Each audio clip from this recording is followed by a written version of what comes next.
ఇది కరెక్టే. సాల్యుబిలిటీ అంటే ఏంది, తక్కువ మాలిక్యులర్ వెయిట్ ఉంటే జల్దీగా సాల్యుబుల్ అవుతుంది.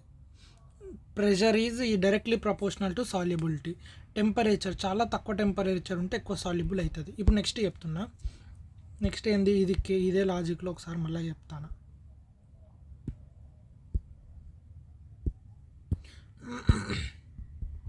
KH ఇగో P is equal to KH into x అంటే ఏంది, పార్షల్ ప్రెషర్ ఈజ్ దాని లాజిక్. Okay, solubility is inversely proportional to KH. Lesser the KH more is the solubility. KH is also inversely proportional to నేనేమన్నా inversely proportional to ఇదన్నా. KH is inversely proportional to molecular weight. అంటే తక్కువ molecular weight ఉన్నదానికి ఎక్కువ ఉంటుంది. మరి ఏం సైకలాజిక్రా బాబు నాది.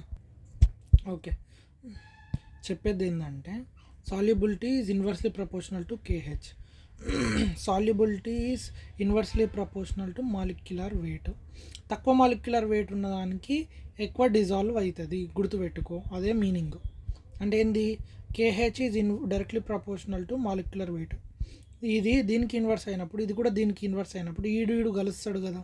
అదే లాజిక్. నేను అదే నాకు మిస్ అయిన. అంటే ఏంది, ఇంకో ఇజ్జుడు హీలియం ఈజీగా డిజాల్వ్ అవుతుంది. ఎందుకు, దాని KH వాల్యూ ఇంత, నైట్రోజన్ ఇంత 34% ఇంత.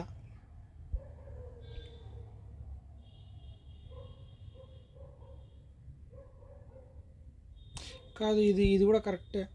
ఇది అన్నప్పుడు ఇది కూడా ఇంతే కదా మాలిక్యులర్ వెయిట్. కాదు, ఇది మిస్టేక్ అయింది అది ఎక్కడో.